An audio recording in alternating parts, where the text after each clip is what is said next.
సార్వత్రిక క్రీస్తు సంఘమైన బిఓ యూనివర్సిటీకి అలాగే ఆత్మీయ ప్రసన్న గారికి వందనాలు. 2 తిమోతి 2:20 సందర్భానికి వచ్చి ప్రశ్న: గొప్ప ఇంటిలో ఘనతకు సంబంధించినవి ఏవి, ఘనహీనతకు సంబంధించినవి ఏవి, ఘనహీనతకు వినియోగించబడేవి ఏవి? చక్కని వాక్యభావంతో వివరించగలరు. జనార్దన్ వయసు 27. ఓకే. 2 తిమోతి పత్రిక 2:20 అంటున్నాడండి. చదువుదాం అన్నమాట. గొప్ప ఇంటిలో పాత్రలు ఉంటాయి, అందులో వెండి ఉంటాయి, బంగారం ఉంటాయి, కర్రవి, మంటివి కూడా ఉంటాయి. వాటిలో కొన్ని ఘనతకు కొన్ని ఘనహీనతకును ఉపయోగిస్తారు వాటిని. ఇంతకీ ఎందుకన్నాడు ఆ సందర్భాన్ని? ఆ సందర్భాన్ని చూడండి. తిమోతి గారికి పత్రిక రాస్తూ ఏ ఏ సందర్భంలో ఆ మాట చెప్పారనేది పైనుంచి కొంచెం మనం చదివితే ఏమండి అర్థమైపోద్ది. చదువుదాం పైనుంచి ఒకసారి కొంచెం చూద్దామండి. 14వ వచనం చదువుతాం సందర్భం. వినువారిని చెరుపెట్టుకే కానీ మరి దేనికి పనికిరాని మాటల గురించి వాదాలు పెట్టుకోవద్దు. ఈ మాటలు ఎక్కువ కాబట్టి. ప్రభు ఎదుటి వారికి సాక్ష్యం ఇచ్చును, ఈ సంగతులను వారి జ్ఞాపకం చేయమును. దేవుని ఎదుటి యోగ్యునుగాను, సిగ్గుపడనక్కర్లేని పనివానుగాను, సత్యవాక్యమును సరిగా ఉపదేశించేవానుగాను నిన్ను నీవే దేవునికి కనుపరుచుకుంటూ జాగ్రత్త పడు తిమోతి అని హెచ్చరిస్తున్నాడు కుమారుణ్ణి.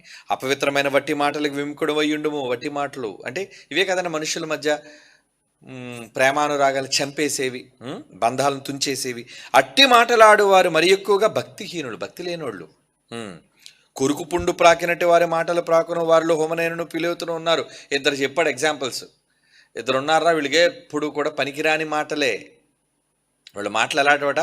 కొరుకు పుండు ప్రాకినట్లు. ఒక్కొక్కడు వాక్యానికి వస్తాడంటే వాక్యం చెప్పడండి. ఏం చెప్తాడు? ఏదో మనసులో పెట్టుకుంటాడు. ఆ మనసులో పెట్టుకుందే వాక్యం చెప్తాడు. ఏదో ఒక సందర్భంలో చెప్పావంటే అర్థం ఉంది. అది హెచ్చరిక మాటలు వేరు. మనసులో కపటం, ద్వేషం, అసూయ ఇవన్నీ ఉన్నప్పుడు ఎప్పుడు లోపల ఏంది నిండితే బయటకు అదే కదా వస్తుంటుంది. ఇంక దాని గురించే మాట్లాడుతుంటావు. హృదయం నిండిన దాన్ని బట్టి నోరు మాట మాటికి మాట్లాడుతుంటుంది. అలాంటి వాళ్ళలో ఎవరున్నారట? హుమనైను, ఫిలేతులో ఉన్నారు. వారు పునరుద్ధానం గతించినని చెప్పుచూ సత్య విషయమే తప్పిపోయి కొందరు విశ్వాసమును చెరుపుచున్నారు. విశ్వాసాన్ని పాడు చేసేవాళ్ళు వీళ్ళు. ఏమండి? అయినా దేవుని యొక్క స్థిరమైన పునాది నిలకడగా ఉన్నది. ప్రభు తన వారిని ఎరుగును. ఇలాంటి దుర్మార్గుల్ని దేవుడేమి ఎన్నుకోడు. తన వాళ్ళెవరో వారిలో దేవుడికి తెలుసు అని, తన వారెవరో పనికిరాని వాళ్ళెవరో అని చెబుతూ అనున్నది. ప్రభువు నామమును ఒప్పుకొని ప్రతివాడు దుర్నీతి నుండి తొలగిపోననేది దానికి ముద్రగా ఉన్నది అని ఎగ్జాంపుల్ చెప్తున్నాడు. ఏంటి? ఒక ఇల్లు ఉందనుకోండి, అందులో ఏముంటాయి? వెండి పాత్రలు, బంగారు పాత్రలు మాత్రమే కాక కర్రవి, మట్టివి కూడా ఉండును. వాటిలో కొన్ని ఘనతకును కొన్ని ఘనహీనతకును వినియోగించబడిన ఎవడైనా వీటిలో చేరక. అంటే యజమానుడు ఉపయోగించుకోవడానికి పాత్రలు ఉంటాయి ఇంటిలో కదా. ఎవడైనా ఈ పాత్రలలో ఒకదాని వలె చేరక తన్ను తాను పవిత్రపరుచుకుని ఎళ్ళవాడు పరిశుద్ధపరచబడి యజమానుడు వాడుకొనుటకు అర్హమైన ప్రతి సత్కార్యమునకు సిద్ధపరచబడి ఘనత విషయమైన నిమిత్తమైన పాత్రయై ఉండును. ఎవడైనా వీటిలో చేరక అంటే దేనిలో చేరక? ఈ పైన హుమనైను, ఫిలేతు అన్నవాళ్ళు, పునరుద్ధానం గతించిందని మనుషుల మనసులు చెరిపేవాళ్ళు వాక్యాన్ని చూపిస్తారు వాళ్ళు. ఏమండి? ఇప్పుడు మాట్లాడేవాళ్ళు అందరూ దేన్ని బట్టి చూపించి వాక్యాన్ని మాట్లాడతారు చెప్పండి? వాక్యాన్ని చూపించే మాట్లాడతారు. వాక్యాన్ని ఉపయోగించే ఎదుటివాడిని తప్పుత్రోవ పట్టిస్తారు. మరి వాక్యాన్ని ఉపయోగించే తప్పుత్రోవ పట్టించకుండానే ఇన్ని శాఖలు వచ్చేసాయండి. అందరి దగ్గర ఉన్నది అదే బైబిల్. ఎందుకు వేరువేరుగా మాట్లాడుకుంటున్నారు? అదే బైబిల్ని తప్పు పట్టించారు, అదే బైబిల్ని ట్విస్ట్ చేశారు, తమకు అనుకూలంగా మలుచుకున్నారు. ఏమండి? తమకు అనుకూలముగా మలుచుకునే వాళ్ళు ఉంటారు వాక్యాన్ని. అందుకే ఇలాంటి వారిలో మీరు చేరకుండా వీటిలో చేరక తన్ను తాను పవిత్రపరుచుకుని ఎడల. అంటే నువ్వు చెడగొట్టేవాడుగా ఉండొద్దు నాయన. నువ్వు చెడగొట్టొద్దు. ఏం చేయాలి? బాగు చేయి, స్వస్థపరుచు, ఆత్మను కట్టు, నిలబెట్టు. ఒక వ్యక్తిని నిలబెట్టడం చాలా కష్టం కదండి. పడగొట్టడం అదెంత పని? 2 తప్పుడు మాటలు చెప్తే చాలు మనిషి పడిపోతాడు. అబద్ధాలు నమ్ముతుంది సమాజం ఈరోజు, అపార్థాలు నమ్ముతుంది సమాజం. కనుక అపార్థాలను చేసి మనుషులను నమ్మించే వాళ్ళు ఎక్కువ మంది ఉంటారు. మీరు అలా ఉండకండి. యజమానుడు వాడుకున్నట్టుకు గొప్ప ఇంటిలో వెండి పాత్రలు. ఏ పాత్ర అయితే ఏంటి? వెండి పాత్రే గొప్పదా? ఏం కర్ర పాత్ర మంచిది కాదేంటి? మట్టి పాత్ర మంచిది కదా? నిజంగా పొలవబెట్టిన మజ్జిగన్నం, రాత్రి వండిన గంజన్నం, అందులో ఉల్లిపాయ పచ్చిమిరపకాయ వేసి రాత్రంతా తోడు పెట్టి ఉదయం దేంట్లో పెట్టాలి? స్టీల్ గిన్నెలో వేస్తే కాదు, మట్టి పాత్రలో వేస్తేనే దాని రుచి, ఆరోగ్యం. ప్రతిదానికి సిల్వర్ పాత్ర వాడతారేంటి? ఏమండి? బంగారు పాత్ర లేదు, బంగారు పాత్ర పెట్టి పొయ్యి మీద పెట్టి వండండి చూద్దాం, ఉంటుందేట పాత్ర? మా దగ్గర అండి బియ్యం వండడానికి మంచి బంగారు పాత్ర చేయించారండి, పొయ్యి మీద పెట్టండి చూద్దాం, వేడికి ఏమవుద్ది? కరిగిపోదు బంగారం అంతానా. కాబట్టి అది కుదరదు అక్కడ. ఏ పనికి ఏ పాత్ర ఉపయోగించాలో యజమానుడికి తెలుసు. కనుక నీ స్థాయి బంగారు స్థాయా, కర్ర స్థాయా, మట్టి స్థాయి అనేది కాదు, యజమానుడు వాడుకొనుటకు అంటున్నాడు. చూడండి, ఎవడైనా వీటిలో చేరక తను తాను పవిత్రపరచుకుని ఎడ్ల వాడు పరిశుద్ధపరచబడి యజమానుడు వాడుకొనుటకు అర్హమైన ప్రతి సత్కార్యమునకు సిద్ధపరచబడి ఘనత నిమిత్తమైన పాత్ర అయి ఉండును. ఏ పాత్ర? బంగారము వెండి అనలేదు, ఘనత నిమిత్తమైన పాత్ర. ఘనత నిమిత్తమైన పాత్ర అంటున్నాడు. చూడండి, అంటే కొన్ని సందర్భాల్లో ఆ పాత్రే ముఖ్యమైనది. నిజానికి చెప్పమంటారండి, ఈరోజు మనం వాడుతున్న అల్యూమినియం పాత్రలు ఉన్నాయి, అసలు వాటిలో వేటిలోనూ వండకూడదండి, వంటలు చేయకూడదు దాంట్లో. నిజానికి వాడాలంటే సర్జికల్ స్టీల్తో చేసిన మాత్రమే. ఎందుకంటే అందులో ఎంతో అల్యూమినియం మీ బాడీలో చేరిపోతుంది, విష పదార్థాలన్నీ మీ లోపలికి వెళ్ళిపోతున్నాయి. ప్లాస్టిక్ వాటిలో తాగే ఆ విష పదార్థాలు మీ లోపలికి వెళ్ళిపోతున్నాయి శరీరంలోనికి. చాలా వరకు మీ బ్యాలెన్స్ తప్పుతుంది బాడీ. కనుక విషాన్ని మీరు ఇంజెక్ట్ చేసుకున్నారు లోపల. మరి అప్పుడు ఎందులో ఉండడం మంచిదని ఎవరినైనా అడగండి. ఆరోగ్యం ఏంటి తెలుసండి? మట్టి పాత్రలో ఉండాలండి. తెలుసా మీకు?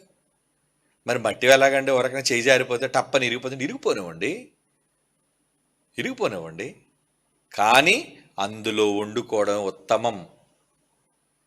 కానీ మనం ఎలాంటి వాళ్ళమి? సులువుగా అయిపోవాలి కదా, ఇది బరువుగా ఉంటుంది, దీన్ని తోవడం, మళ్ళీ భద్రంగా పట్టుకొని అక్కడ పెట్టాలి, ఇక్కడ పెట్టాలి, తలపోటు అంతా ఎందుకంటే అయితే అందుకు ఆ అల్యూమినియం పాత్రలు ఎందుకో. నిజానికి వాటిలో అసలు వండుకోకూడదండి, తినకూడదు. మనం చాలా ప్రమాదకరమైన పాత్రలో వండేసుకుంటున్నాం మనం. కనుక ఏ పాత్రలో తింటే మీకు ఆరోగ్యం అని డాక్టర్ని అడగండి, మట్టి పాత్రలో చెప్తాడు ఎవరైనా సరే. అంటే యజమానుడు నువ్వైతే నీ యజమానుడు వాడుకోవడానికి అర్హమైన పాత్ర ఇది. ఎందుకంటే పనికిరాని పాత్ర, మట్టి పాత్ర అనుకుంటే కాదు. ఈ నిన్నగాక మన ఫ్రిడ్జ్లు వచ్చాయి, మరి ముందంతా రాజులు కూడా ఎందులో తాగేవారు? వాళ్ళకి ఫ్రిడ్జ్లు ఉన్నాయండి. స్టీల్ బిందులు, ఇత్తడి బిందులు ఈ కాదండి, అందులో వేస్తే కిలుం పట్టేసి అయ్యేంటది నిజంగా మట్టి దాంట్లో కొండలోనో నీళ్లు పోస్తే అది ఎలా ఉంటుందండి? ఎండ బయట ఇంచుమించు దగ్గర 48-50 డిగ్రీలు సెంటీగ్రేడ్ ఉంటున్నా ఎలా ఉంటుందండి? చల్లగా ఉంటాయి నీళ్లు. అదే మట్టికున్న ఎఫెక్ట్ అది. ఎందుకంటే ప్రకృతి అది, దానికి ఉన్న సహజమైన గుణం. బయటనున్న వేడిని దరిచేరనివ్వదు అది. ప్లస్ దానిలో ఉన్న లవణాలను మీ ఆహారంలో, నీటిలో కలిపి మీ బాడీకి మంచిది. ఎందుకంటే మట్టిలో నుంచి వచ్చింది కదా మన బాడీ. కనుక శరీరానికి కావలసిన వాటన్నిటిని, మినరల్స్ వాటన్నిటిని కూడా అది అందిస్తుంటుంది. ఏటేటైతే మట్టిలో దాగున్న లక్షణాలు ఉన్నాయో వాటన్నిటిని మీ బాడీలోకి ఇంజెక్ట్ చేస్తుంటుంది. కనుక మనం వాడుకోవడానికి, యజమానుడు వాడుకోవడానికి అర్హమైన పాత్ర ఏది? అది యజమానుడికి తెలుసు. ఆరోగ్యాన్ని ఇచ్చే పాత్ర ఏది? యజమానుడికి తెలుసు. దేవుడు కూడా మిమ్మల్ని వాడుకోవాలంటే మీ పాత్ర బంగారమా, వెండా, మట్టి అనేది కాదు అక్కడ. మీ వాల్యూ ఎంత అనేది కాదు అక్కడ. మీరు పనికి ఉపయోగపడుతున్నారా లేదా? అవునండి, పనికి ఉపయోగపడాలి. మన సెమినార్లో కూడా చాలామంది ఏమండి మిగతా డిపార్ట్మెంట్లు అన్నింటిలో సర్దుకోవడానికి బాగానే ఉంటుందండి, ఏ డిపార్ట్మెంట్ అయినా ఓకే, కానీ శానిటరీ డిపార్ట్మెంట్ అంటే మాత్రం వద్దండి, నమస్కారం అండి అంటారు. ఎందుకు శానిటరీ డిపార్ట్మెంట్ అంటే? నీ కడుపులో శానిటరీ లేదా? ఏమండి, మన కడుపులో శానిటరీ డిపార్ట్మెంట్ లేదేంటి? ఎందుకు లేదు? కానీ చాలామంది నిజంగా మగవాళ్ళు, రాత్రిపూట నేను చూసేవాడిని అండి, మనం వాడేసే చెత్త అంతా కుళ్ళిపోయి అవి పారేసిన ఎంగిల్లో ఎన్ని పెడితే అలాగ బళ్ళు తిరుగుతుండేవండి. పెద్ద పెద్ద డ్రమ్ముల్లో ఆ చెత్త అంతా కలెక్ట్ చేసుకుని వేసుకొని ఎక్కడికో తీసుకుని వెళ్ళి పారేసేవాళ్ళు. తెల్లవారు లేచేసరికి రాత్రంతా శుభ్రంగా పాడు చేసి పోయేవాళ్ళు బాత్రూమ్స్ అన్నింటినీ.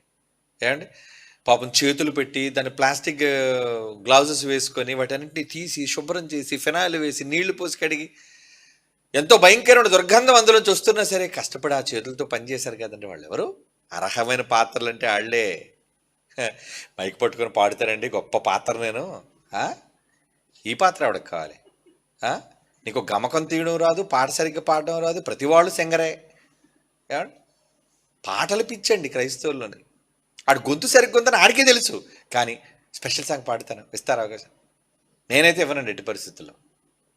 నేను ఇవ్వను. ఎందుకంటే స్పెషల్ సాంగ్ అంటే చక్కగా ఉండాలి, చక్కగా కోయిలు కూసినట్టు ఉండాలి, కాకరిసినట్టు ఉండకూడదు అక్కడికి వెళ్ళిన తర్వాత కావు కావు అని. పాట స్పెషల్ సాంగ్ అంటే చక్కగా ఉండాలి పాట. నేను అందుకే ఎవరికి స్పెషల్ సాంగ్స్ అనేవి ఇవ్వను. ఇచ్చానంటే వాళ్ళు బాగా పాడేవాళ్ళే ఖచ్చితంగా ఉండాలి, ఉంటారు కూడా. అంటే మనం వాడుకోవడానికి సరహమైన పాత్ర అంటే అందరూ పాటలు పాడడానికి మాత్రం క్యూ కడతారండి. బాత్రూమ్ కట్టడానికి ఎందుకు క్యూ కట్టరు? ఏమిటి మేము బాత్రూమ్ కడతండి, మాకు అవకాశం ఇవ్వండి. ఎక్కడ క్యూ ఉంటుంది అక్కడ? వెళ్ళడానికి క్యూ ఉంటుంది, కానీ కడగడానికి మాత్రం క్యూ ఉండదు అక్కడ. ఏమండి, హోసన్న మినిస్ట్రీస్ ఉన్నారు కదండి, ఎవరైనా సేవకుడిగా మారాలంటే ముందు అతని చేతికి ఒక బకెట్, ఒక బాత్రూమ్ బ్రష్, ఒక ఫినాయిల్ ఇది ఇస్తారండి. తెలుసా మీకు? నేను వెళ్ళి వాళ్ళ దగ్గర చూసింది అదే, తెలుసుకుంది అదే. మఠం వేసుకొని కింద కూర్చుంటారండి మండి వేసుకొని. మనం నిలబడతాడు, కుర్చీ ఇంకా తీసుకురాలేదేంటి, నాకు కాళ్ళు పీకుతున్నాయి. కుర్చీ లేకపోతే కూర్చోవా? కిందను కూర్చోవడం నామోషి కదండి. నేను ఎవరు అనుకుంటున్నారు? అసలు నేను ఎవరు అనుకుంటున్నారు చెప్పండి. ఎవరు బాబు నువ్వు? నాకు డిజిగ్నేషన్ కింద నుంచి చూసారా? ఏంటా డిజిగ్నేషన్? కొంతమంది డిజిగ్నేషన్ లేదని ప్యాంప్లెట్లో అలిగేవాళ్ళు ఉన్నారండి. కిందన వేయలేదేంటి? మా పేరేది, మా పేరేది? పేరు ఉంది కానీ పేరు కిందన ఆ తోక కనబట్టలేదండి. తోక అంటే ఏం కావాలి మీకు? మీరు అర్హమైన పాత్రలా?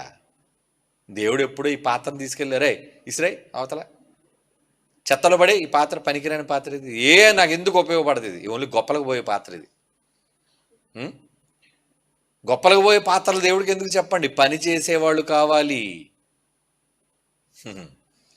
దేవుని కోసం వాడబడే అర్హమైన పాత్ర యజమానుడు. చదవండి ఆ మాట, యజమానుడు వాడుకొనుటకు అర్హమైన ప్రతి సత్కార్యమునకు సిద్ధపడి. ఏదైనా దేవుని పని ఉంటే రెడీ అండి నేను చేయడానికి అనేవాళ్ళు ఉన్నారా? పని చేయడానికి మేము రెడీ అండి అంటారా? పనికి రెడీ అవ్వం మనం. రెడీ, భోజనానికి రెడీ, పడుకోవడానికి డబల్ రెడీ, పని ఎగ్గొట్టడానికి ట్రిపుల్ రెడీ. మేము వెంటనే చేతులు ఎత్తాడు, ఎవరు పని మానేస్తారు అనేసరికి ఇశ్రాయేల్ లాంటి మనం. ఎవరరా యుద్ధం అంటే భయం, ఇంటికి వెళ్ళిపోండి అంటే 30,000 మంది వెళ్ళిపోయారండి. యుద్ధానికి వచ్చి ఎవరరా యుద్ధానికి వస్తారు రండి అంటే డాళ్ళు కిరీటాలు ట్లక్ ట్లక్ ట్లక్ ట్లక్ ట్లక్ లెఫ్ట్ రైట్ కొట్టుకొని వచ్చారండి 33,000 మంది. యుద్ధం అంటే ఇంటికి వెళ్ళిపోండిరా అన్నాడండి, అంతే 22,000 మంది వెళ్ళిపోయారండి. అంటే వీళ్ళు ఎవరికి యుద్ధం చేయరా? మరి ఎందుకు వచ్చారు ఈ బిల్డప్ అంతా? ఊరకనే దేవుని పనికి అనేసరికి పేర్లు ఇచ్చేయండి అనేసరికి మా పేరు రాసుకోండి. అక్కడ పని దగ్గరికి వచ్చేసరికి ఏమండి వీళ్ళు కనబట్టలేదండి. రాలేదండి. ఎందుకు రాలేదు? పేరు ఇచ్చారు మరి. కారణం అండి, ఒంట్లో ఉదయమే వచ్చిందండి జ్వరం, ఉదయమే వచ్చింది జ్వరం. ఏమండి, తలనొప్పి అండి, రాత్రి నుంచే ప్రారంభమైంది తలనొప్పి. వాళ్ళని అడగండి తలనొప్పి ఉన్న వాళ్ళకి, అమ్మ మధ్యాహ్నం తిన్నావా? తిన్నానండి. మరి తలనొప్పి అంటే తిండేనండి. తలనొప్పి ఉందని తిండి మానేసావా? ఏమండి, తలనొప్పి ఉందని పడుకోవడం మానేసావా? తలనొప్పి ఉందని స్నానం చేయడం మానేసావా? తలనొప్పి ఉందని చెప్పి బహిర్భూమికి వెళ్ళడం మానేసావా? అబ్బాయి ఏవి మనం దేవుని పని ఏమనుంటే మాత్రం ముందు దాన్ని మానేస్తాం మనం. నువ్వు అర్హమైన పాత్ర. యజమాని నీకు చూసి పని అప్పచెప్తాడా? ఎందుకురా, అది పచ్చి దొంగ. రాడువాడు, అది పెద్ద దొంగ రా, పనికి దొంగ. అది పీడి, దాని పేరు పీడి అంటే పనికి దొంగ. ఈ పీడి గారు కాదులేండి, పీడి అంటే పనికి దొంగ. కాబట్టి అలాంటి పీడీలుగా మీరు ఉండకండి. పని చేసే మీరు జైశాల్ గారు పాపం ఆ పెట్టి సత్తున్నారు చూసారా? పీడి అంటే ఆయన పనికి దొంగ కాదండి, పనికి తొందర. మనం పనికి దొంగ. దేవుడు పని అప్పచెప్పిన తర్వాత పనికి మీరు ఎలా ఉండాలి? ముందు సిద్ధపరచబడి అన్నాడు చూడండి. అర్హమైన ప్రతి సత్కార్యమునకును సిద్ధపరచబడి ఘనత నిమిత్తమైన పాత్రయుడును. అప్పుడే నీకు వస్తుంది ఫేమ్, ఘనత. ఎలా వస్తుంది నీకు ఘనత? నీతో ఊరకనే ఎవడైనా వచ్చి సెల్ఫీ తీసుకుంటాడా? ఏం ఓడబడిచావు నీతో వచ్చి సెల్ఫీ తీసుకుంటాడు. నువ్వేం సాధించావని నీ దగ్గరికి వచ్చి సెల్ఫీ తీసుకుంటాడు. చెప్పండి. నువ్వేం చేసావని ప్రేమించి నీ దగ్గరకు వచ్చి నీకు అంత అన్నం తీసుకొచ్చాడు. క్యారేజ్ తీసుకొచ్చాడు కొంత. ఇది క్యారేజ్ ఎందుకమ్మా? నా చేతితో వంట తీసుకొచ్చానండి, తింటారా కొంచెం? ప్రేమ అండి. టిఫిన్ తెచ్చేవాళ్ళు ఒకరు, భోజనం తెచ్చేవాళ్ళు ఒకరు, బట్టలు ఏమైనా ఉంటే ఇచ్చేయండి ఉతికేస్తాం. ప్రేమ. దేవుడు కూడా అండి ఇగో ఇలాంటి వాటిని చూస్తాడు. ఎవరు సిద్ధంగా ఉన్నారు పని చేయడానికి? పనికి రెడీయా, అన్రెడీయా? లేదా ఎవరు రెడీయా? ఎప్పుడు సిద్ధం, ఎవరు రెడీ? ఎల్లప్పుడూ సిద్ధపరచబడి. ఘనత అప్పుడు వస్తుందట. ఘనత దేవుడు ఇస్తాడు. చాలా గొప్ప పాత్ర అండి. ఆ పాత్రకి అర్హత ఉంది. మొహంజదారో, హరప్ప అని నాగరికతలు ఉన్నాయి మన దేశంలో, తెలుసా మీకు? మన ఇండస్ వ్యాలీ సివిలైజేషన్ అంటే నైలు నది నాగరికతలో ఎన్నో మరి వాళ్ళ తాలూకా వంశాలు డెవలప్ అయ్యాయి. ఇప్పటికీ మ్యూజియంలోకి వెళ్ళి చూడండి, వారు వాడిన మట్టి పాత్రలతో కూడిన ఉంటాయండి, ఇరిగిపోయి కూడా. చూసారు ఎప్పుడైనా? మట్టివి కదండి, ఇదేంటి మట్టిలో ఉన్నది, ఇప్పుడు ఇదేంటంటే చిన్న బొచ్చులా ఉంది, ఇది ఎందుకండి టప్పని అలాగే ఇసిరేయకూడదు. అదేంటి తెలుసు, యాంటిక్ పీస్ అంటారు దాన్ని. అంటే వాళ్ళ నాగరికతల్లో వాడినవన్నీ కూడా కొన్ని వేల సంవత్సరాలు, వేలే. ఐగుప్తు నాగరికతలో, ఈజిప్షియన్ సివిలైజేషన్లో ఆ రోజు వాళ్ళు వాడిన ఎన్నో ఇప్పటికీ మ్యూజియంలో, ప్రపంచ మ్యూజియంస్లో అవి మిగతా లోహాలతో చేసిన పక్కన పెడితే మట్టితో చేసినవి కూడా ఇంకా వాళ్ళు భద్రపరిచి విరిగిపోయినా ఆ మొక్కలన్నీ జాగ్రత్తగా అతికించి అక్కడ మ్యూజియంలో పెట్టారండి. ఎందుకంటే దానికి అర్హత ఉంది, ఆ పాత్రకి. దానికి కథ ఉంది, దానికి చరిత్ర ఉంది, నాగరికత ఉంది, దానికి వాల్యూ ఉంది. దానికి ఇప్పుడున్న దానికి అప్పుడున్న దానికి తేడా లేదు, ఉంది. మరి అంత అర్హత ఇదే మట్టి స్పూను అక్కడ ఉంది, ఆ మట్టి స్పూన్కి ఎందుకు వచ్చింది? తట్టుకొని ఇన్ని వేల సంవత్సరాలు పగిలిపోకుండా, వాతావరణాన్ని తట్టుకొని కరిగిపోకుండా అలా నిలబడిందండి పాపం. అది తవ్వకాల్లో దొరికేవి. అందుకే దీన్ని తీసుకెళ్ళి ఎక్కడ పెట్టారు? మ్యూజియం. అందరు వెళ్ళి ఫోటోలు తీసుకుంటారు. బాబా సూపర్ అండి, ఇలాంటి వాడారా వాళ్ళు, కర్ర పాత్రలు వాడారా వాళ్ళు, మట్టి పాత్రలు వాడారా వాళ్ళు. ప్రపంచం అంతా నివ్వెరపోయి చూస్తుంది వాటిని. దేవుడు పరలోకమందున దోతలో నేను నివ్వెరపోయి చూడాలంటే నీ పాత్ర ఎలా ఉంది? నటించే పాత్రగా ఉందా? మన దగ్గర నటీ పాత్రలు ఎక్కువండి. సినిమాల్లో ఈ పాత్రలు అలాగంటే దిక్కుమాల, దానికి కూడా ఆ పేరు పెట్టారండి, పాత్రలు. నటీనటులు అంటే పాత్రలు అవన్నీ కూడా. ఈ పాత్రలు ఏం చేస్తుంటాయి? లేక డాడీ వచ్చేస్తారు, డాడీ అంటే ఈ పాత్రలు ఏమన్నమాట? హాలీవుడ్ పాత్రలు ఇవన్నీ. అవునా? అంటే డాడీని చూసి పనిచేసేవాళ్ళు వీళ్ళకి ఘనత ఉంటుందా? ఎప్పటికీ రాదండి. నేను చెప్తున్నాను, మీరు మనసు మార్చుకొని అర్హతమైన పాత్రలుగా మిమ్మల్ని మీరు తగ్గించుకొని అన్నిటికీ సిద్ధపడితేనే కానీ ఈ రోజున్న స్థాయి సమాజంలో, ప్రపంచంలో. నాతో వచ్చిన ఆశ్చర్యపోతుంది, ఇదేంటనే ఇదంతా ఇక్కడ ఉన్న వాళ్ళందరూ కూడా ఓసన్నా సంబంధించులు కదా, మన పిల్లలు ఎవరు ఎక్కడ లేరు కదా, ఇంతమంది ముగ్గుపోయారట మీ చుట్టూ. అంటే ఎందుకు వచ్చింది అది? దేని బట్టి వచ్చింది వాళ్ళలో? నేను చూడగానే ఎందుకు నీ వెంట పడుతున్నారు? అది అంటే నువ్వు చెప్పే వాక్యం కావచ్చు, నువ్వు చేసే పని కావచ్చు, నువ్వు చూపించే ప్రేమ కావచ్చు, నువ్వు వాళ్ళు రిసీవ్ చేసుకునే విధానం కావచ్చు. ఎలా రిసీవ్ చేసుకోవాలి? కమా ప్రేమతో. అక్కడ పొగరపడిపోకూడదు. నన్ను మించినోడు లేడు, నాకు ఈ స్థాయి వచ్చిందంటే నేను ఏంటనుకున్నారని తొక్కుపడేస్తాడు దేవుడు. దేవుని పిల్లలారా, సాధించాలి అంటే నువ్వేం చేయాలి? ముందు వాడబడు దేవుని కోసం. దేవుని కోసం వాడబడు. దేవుడు నిన్ను వాడుకోవాలి. నేను వీళ్ళని వాడుకుందాం అనుకుంటున్నానండి ఈ పని కోసం. మాట చదువుతానండి. అపోస్తుల కార్యాలు 13వ అధ్యాయం అనుకుంటాను. అపోస్తుల కార్యాలు 13వ అధ్యాయం 2వ వచనం. అపోస్తుల కార్యాలు 13వ అధ్యాయం 2వ వచనం.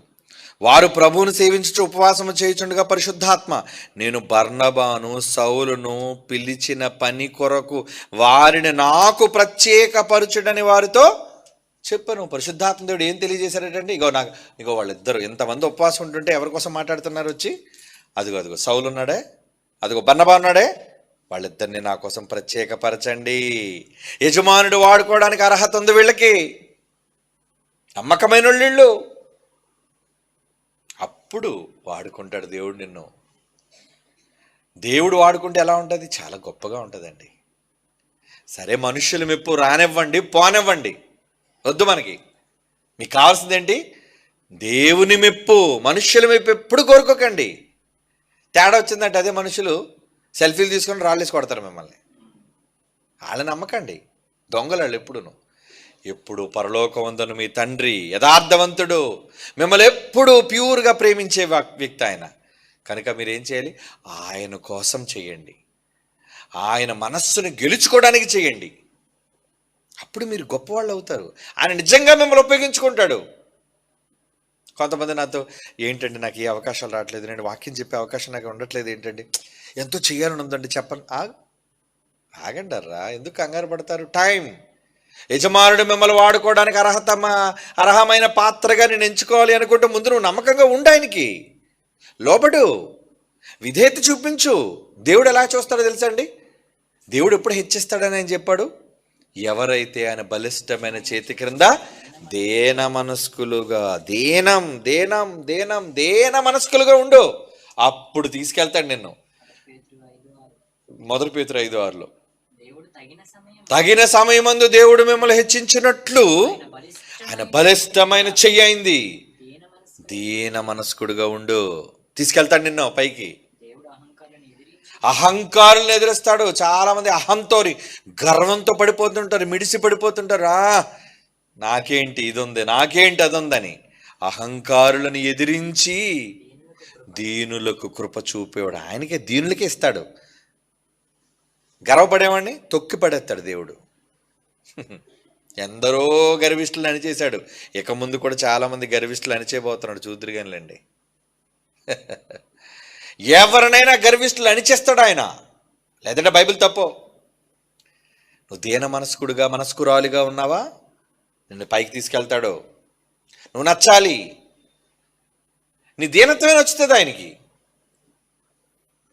అది హృదయపూర్వకంగా చేయాలి నువ్వు.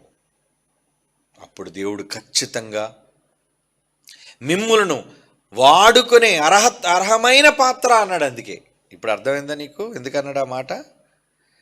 ఓకే జనార్దన్, నువ్వు వాడబడాలి, మరి ప్రశ్నలేయడం కాదు, వాడుకోవడానికి యజమానుడు మీరు కూడా విన్నామండి, చాలా బాగుందండి. వద్దు మీ సర్టిఫికెట్లు, యోగ్యతా పత్రాలు, మీ మెడల్స్ ఏమండి మాకేం అక్కర్లేదు. దేవుడికి ఏం కావాలంటే మీ పని చేయండి, నమ్మకంగా పని చేయండి. మనుష్యులు చూస్తున్నారని చేయకండి, దేవుడు చూస్తున్నాడు. రహస్యమందు చూచుచున్న నీ తండ్రి ఆయన వెనకాతల నుంచి తొంగి చూస్తుంటాడు. రే చేస్తున్నాడా వీడు? మనుషుల ముందు ఒకలా ఉన్నాడు, మనుషుల వెనక ఒకలా ఉన్నాడు రా వీడు, నిజంగా పని చేస్తున్నాడు నా కోసం. Very good, very good. తీసుకెళ్ళాలి, నేను ఎక్కడికైనా తీసుకెళ్తాను, నేను ఏ స్థితిలోకైనా తీసుకువెళ్తాను. వీడికి ఏది రానివ్వను, వాడికి అవసరమంతా తీరుస్తాను నేను. కొన్ని దేవుడి దగ్గర నుంచి సాధించాలి అంటే దేవుని దగ్గర మీరు వినమ్రులుగా దీన మనస్కులుగా ఉంటేనే అలా విప్పుతాడు. అంతే, మీకు ఏం కావాలి తీసుకో, ఇస్తాడు ఆయన. నువ్వు నచ్చాలి కదా ఇవ్వడానికి. ఏమండి, అచ్చ జటామాంసలాగా వచ్చి వంపిందో లేదో, అమ్మా నీ పాపాలన్నీ తీసేశానమ్మా వెళ్ళిపో. అబ్బా ఎంత గొప్ప ఛాన్స్ కొట్టేసిందండి. పాపాలన్నీ ఒక్క పేట్లో పోయండి. అది కదా భాగ్యం అంటే. ఏమండి, ఒక 5 లక్షలు అప్పు కావాలి, ఏంటి అప్పులు దొరకట్లేదు, ఎవరైనా పిలిచి ఏమయ్యా అప్పు కావాలా, ఇస్తాను నీకు అంటే మీరు ఎలాగుంటారు? ఎలా అనిపిస్తుంది మీకు? అబ్బా ఏంటి 5 లక్షలు నేను అప్పు అనుకున్నాను, ఏంటి ఎదురు పిలిచి నన్ను అడుగుతున్నారు, ఇస్తున్నారు.